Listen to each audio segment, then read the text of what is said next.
स्वागत है आपका सफलता की क्लास की 6वीं क्लास में। इसके पहले हम 5 क्लासों को देख चुके हैं, जिसमें हम हिंदी की भाषा, व्युत्पत्ति आदि को पढ़ चुके हैं। अपभ्रंश भाषा, पाली भाषा, प्राकृतिक भाषा आदि भाषाओं को पढ़ चुके हैं। तो किसी भी एग्ज़ाम की आप तैयारी कर रहे हैं तो सबसे पहले हमें एक बुक है सरस्वती पांडे, गोविंद पांडे, उस बुक को ज़रूर पढ़ना चाहिए। फिर प्रैक्टिस सेटों को सॉल्व करिए।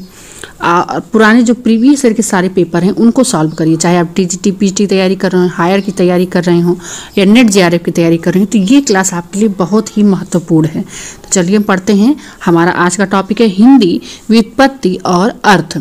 हिंदी शब्द की व्युत्पत्ति और अर्थ को पढ़ेंगे हम। और ये इसके संबंध में बहुत से मत जो हैं प्रचलित हुए हैं। कौन से मत प्रचलित हुए हैं कि परंपरावादी संस्कृत पंडितों के अनुसार देखिए क्या क्या कहा गया है कि हिंदी हिन अर्थात नष्ट करना प्लस टू अर्थात दुष्ट, अर्थात हिंद का अर्थ है जो दुष्टों का विनाश करे।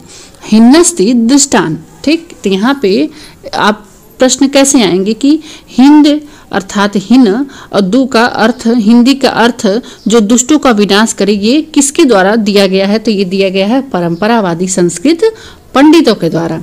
और शब्द कल्पद्रुम के अनुसार देखिए क्या परिभाषा है कि हिंदू शब्द हीन दुप प्लस डू से बना है, जिसका अर्थ है हीनों को दूषित करने वाला, हीन दूष्यति, ठीक। यहाँ पे ये परिभाषा दी गई है शब्द कल्पद्रुम के आधार पर। ये दोनों मत क्या हैं? कल्पना प्रसूत हैं। अधिकतर एग्जामों में ये प्रश्न बहुत कम ही पूछे जाते हैं, लेकिन पहला जो परिभाषा दी गई ये पूछा जाता है और ये पूछा भी गया है। अब मोस्ट इम्पॉर्टेंट हम देखते हैं डॉक्टर भोलानाथ तिवारी के अनुसार हिंदू शब्द का प्राचीनतम प्रयोग 7वीं शताब्दी में हुआ था, ठीक। ये प्रश्न आया हुआ है। मित्रों, मैं आपको जहाँ जहाँ जो प्रश्न एग्जाम में अब तक आए हुए हैं उनको सभी को बताती चलूँगी और अंडरलाइन कर दूंगी, ताकि आप उसे अपनी नोटबुक में जरूर लिख लें। चलिए पढ़ते हैं आगे कि 7वीं सदी के अंतिम चरण के ग्रंथ निशीथ चूड़ी ने प्रथम बार मिला है, ठीक है। ये पूछा भी गया है कि किस ग्रंथ में प्रथम बार हिंदू शब्द का प्रयोग मिला है या लिखा गया है। तो कौन सा है ये, आप इसको नोट डाउन कर लें कि निशीथ चूड़ी में ये शब्द पहली बार मिला है। हिंदू शब्द फारसी है जो संस्कृत शब्द सिंधु का फारसी रूपांतरण है, ठीक।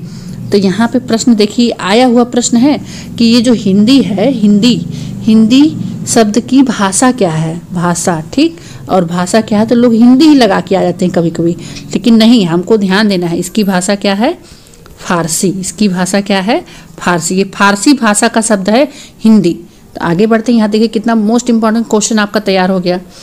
अब आगे बढ़ते हैं हम।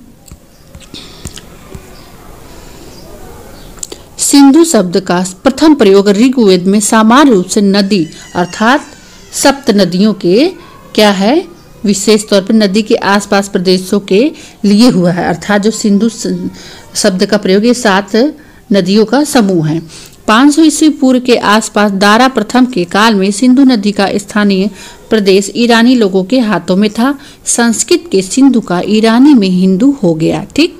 सिंधु क्या है? सिंधु ही शब्द क्या बन गया था? हिंदी बन गया। यहाँ पे देखिए दिया हुआ हिंदू बन गया, जो सिंधु नदी के आसपास के प्रदेश के अर्थ में प्रयुक्त हुआ है, ठीक। तो ये पूछ सकता है कि हिंदू अर्थात हिंदी का रूपांतरण कैसे हुआ था? सिंध या हिंद या हिंदू या सिंधु, ठीक। इसी शब्दों से ये परिवर्तित होकर बना है। इस बात को आप जरूर याद रखें। आगे बढ़ते हैं। संस्कृत के सिंधु को ये हो गया। कालांतर में आर्थिक विकास के साथ हिंदू का अर्थ भारत हो गया, ठीक। भारत हो गया। इसमें ई पर बलाघात के कारण अंत्य ऊ का लोप हो गया, ठीक। बलाघात पड़ गया तो ई किस में बदल गया? ई ऊ में बदल गया। तो यहाँ पे क्या हो गया? हिंदू प्लस हिंद हो गया। हिंद शब्द में विशेषणार्थक प्रत्यय इक, ये इक प्रत्यय से बना है, ठीक। तो यहाँ एक प्रश्न ये भी आपका तैयार हो रहा है, किस प्रत्यय से है? इक। जोड़ने से हिंदाक शब्द का अर्थ हिंद का, कालांतर में क लुप्त हो जाने से हिंदी शब्द बना है, ठीक। देखिए यहाँ पर हमने क्या पढ़ लिया कि हिंदी का कैसे कैसे सिंधु से सिंध, सिंध से हिंद, हिंद से हिंदी, ठीक। इन चीज़ों का ये क्रम है और क्रम ऐसे करके पूछ सकता है कि सिंध, ठीक। फिर उसके बाद क्रम दे देगा सिंधु, फिर हिंदू और प्लस हिंदी। ठीक, इस तरह से आप इस क्रमों को जानते रहिए। हिंदी व्याकरण की दृष्टि से विशेषण अर्थात विशेषता बताने वाले। हिंदी व्याकरण की दृष्टि से विशेषण जिसका मूल अर्थ सिंधु प्लस हिंदू, देखिए यहाँ पे दिया हुआ है हिंदू, हिंद, हिंदिक और हिंदी। इस तरह से ये चार रूपों में आकर हमारी हिंदी भाषा निकली है। ग्रीक लोगों ने सिंधु नदी को इंदोस, यहाँ के निवासियों को इंदोई तथा देश को इंदिके अथवा इंडिका नाम से संबंधित किया जाता है। इंडिका शब्द अंग्रेजी की इंडिया हो गया। ठीक, तो देखिए इंडिया कैसे बना, यहाँ पे आपको संपूर्ण जानकारी इसकी मिल गई है।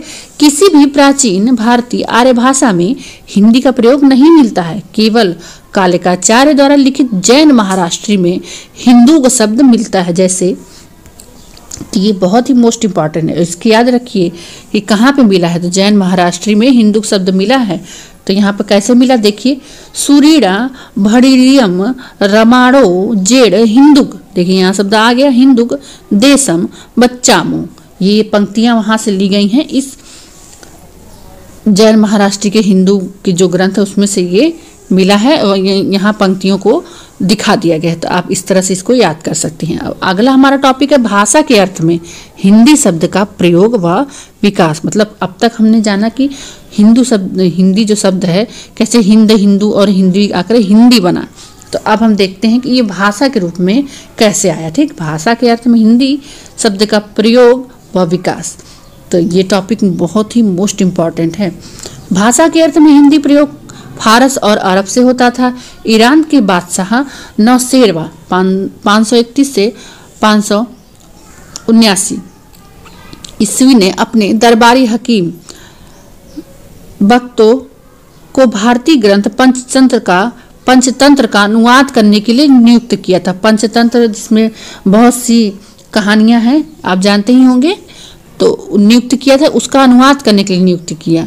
वाजरोया ने कर्कश और दमनक के आधार पर अनुवाद का नाम कलीला व दिमना रखा। ठीक, कलीला और क्या रख दिया, दिमना। कलीला व दिमना की भूमिका नौशेरवा के मंत्री बुजर्च मिहिर ने लिखी। भूमिका में कहा गया कि यह अनुवाद जबाने हिंदी से किया गया। ठीक, यहाँ पे देखिए बदल दिया गया, कहाँ कह दिया गया, जबाने हिंदी से किया गया।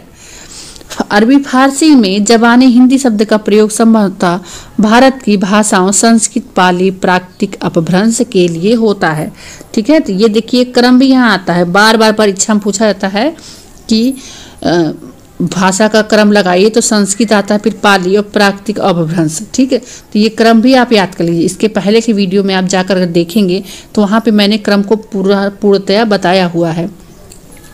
भारत की फारसी कवि औफी, ये प्रश्न यूपी टीजीटी 2021 में पूछा गया था, तो इसको आप जरूर एकदम नोट डाउन कर लीजिए, महत्वपूर्ण टॉपिक है। ठीक, भारत के फारसी कवि औफी ने सर्वप्रथम सन 1928 में हिंदवा शब्द का प्रयोग समस्त भारतीय भाषाओं के लिए न करके भारत का संभवतः मध्य देशी भाषाओं के लिए किया। तो यहाँ पे देखिए सबसे आंसर में दिया था कि आपको दिया था अमीर खुसरो औफी, तो ये औफी उत्तर ही सही था। ठीक, जिसने भी टीजीटी यूपी टीजीटी का एग्जाम दिया था तो उसमें जाके देख सकते हैं।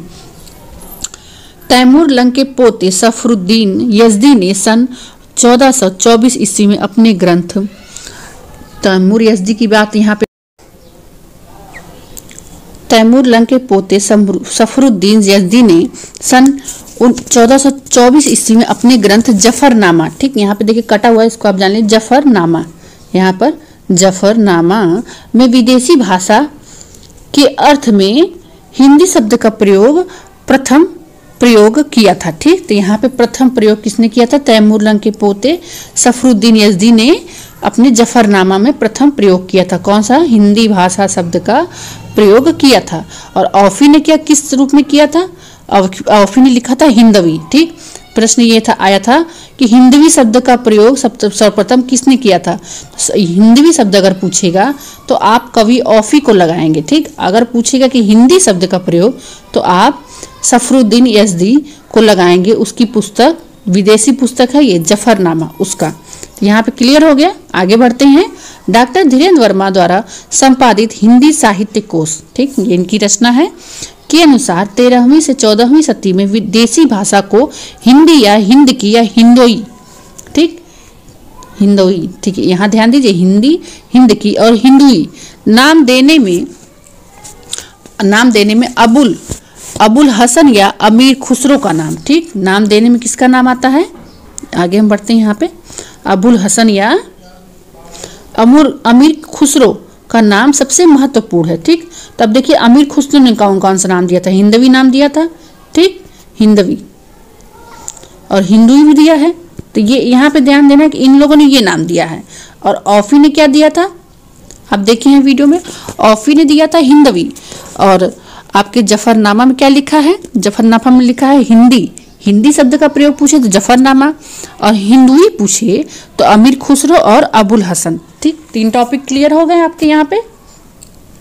आगे बढ़ते हैं। डॉक्टर भोलानाथ तिवारी और एवं उदय नारायण तिवारी ने भाषा के अर्थ में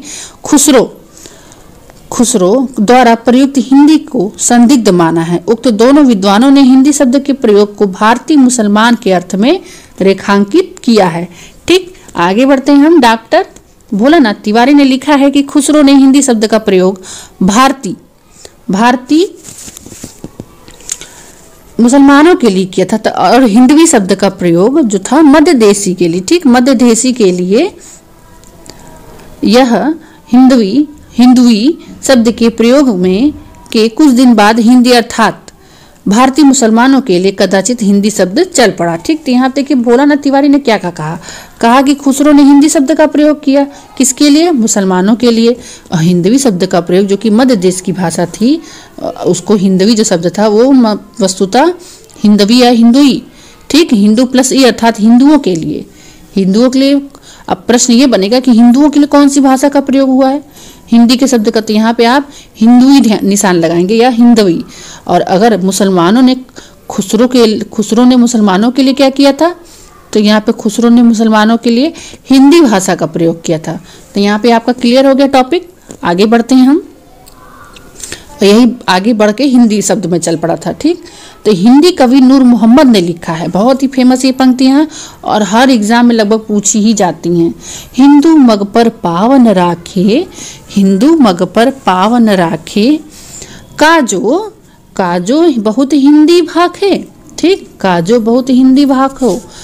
तो ये पंक्तियां आपके नूर मोहम्मद की हैं। आगे बढ़ते हैं।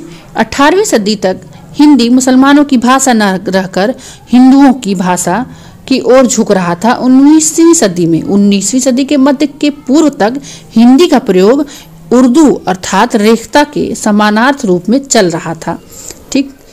तो ये उर्दू में रेख्ता शब्दों के प्रयोग के लिए कहा गया है।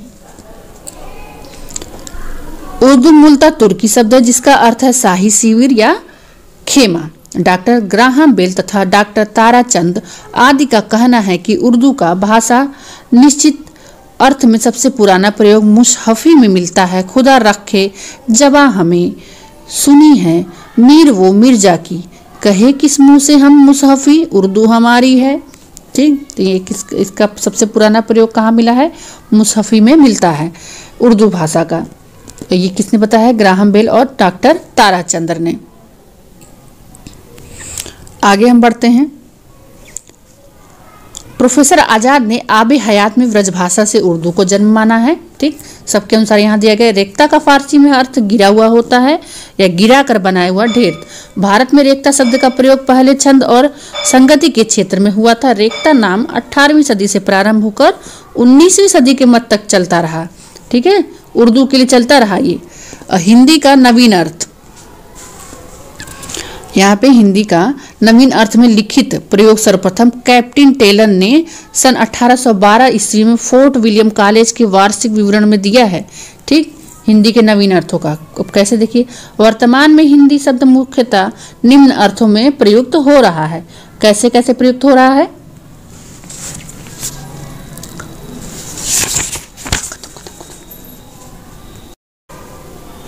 हिंदी साहित्य के इतिहास ग्रंथों में हिंदी का अर्थ हरियाणा, हिमाचल प्रदेश, उत्तराखंड, दिल्ली, राजस्थान, उत्तर प्रदेश, मध्य प्रदेश तथा बिहार, की भाषा है। वर्तमान समय की बात ये हो रही है। इस पूरे क्षेत्र को हिंदी प्रदेश कहा जाता है। क्या कहा जाता है? हिंदी प्रदेश कहा जाता है। तो हिंदी प्रदेश अगर पूछ लिया, 4 ऑप्शन दे दिए, कौन सा हिंदी प्रदेश नहीं है, तो आप इसको जरूर याद रखेंगे। ठीक, तो हर लाइन से प्रश्न बन रहे हैं, कोई भी लाइन छोड़ने लायक नहीं, तो इस बात को ध्यान रखिए आप। वर्तमान भारतीय साहित्य में हिंदी शब्द भारतीय संघ की राजभाषा, संघ की राजभाषा देवनागरी लिपि में हिंदी होगी। ये कहाँ पे कहा गया है? भारतीय संविधान अनुच्छेद 343 से लेके 351, आपको पता ही होगा, 343 से 351 में क्या है? हिंदी भाषा के रूप में पूरी चर्चा की गई है तथा राष्ट्रभाषा के नाम का द्योतक है। तो ये हमारा हिंदी भाषा का शब्द प्रयोग और विकास का पूरा चरण था, जिसको हम कंप्लीट कर चुके हैं। आगे हम बढ़ेंगे यहाँ पे नेक्स्ट वीडियो में, आप देखेंगे हिंदी की बोलियाँ। ठीक, अगला टॉपिक हमारी होगी हिंदी की बोलियाँ। कुल कितनी बोलियाँ हैं? कमेंट के माध्यम से आप इसका जरूर उत्तर दीजिएगा कि भारत में कुल कितनी बोलियाँ हिंदी की रखी गई हैं। तो मिलते हैं नेक्स्ट वीडियो में। वीडियो अच्छा लगे तो जरूर सब्सक्राइब करें, चैनल को लाइक करें, कमेंट करें। मिलते हैं सफलता की नेक्स्ट क्लास में, तब तक के लिए धन्यवाद।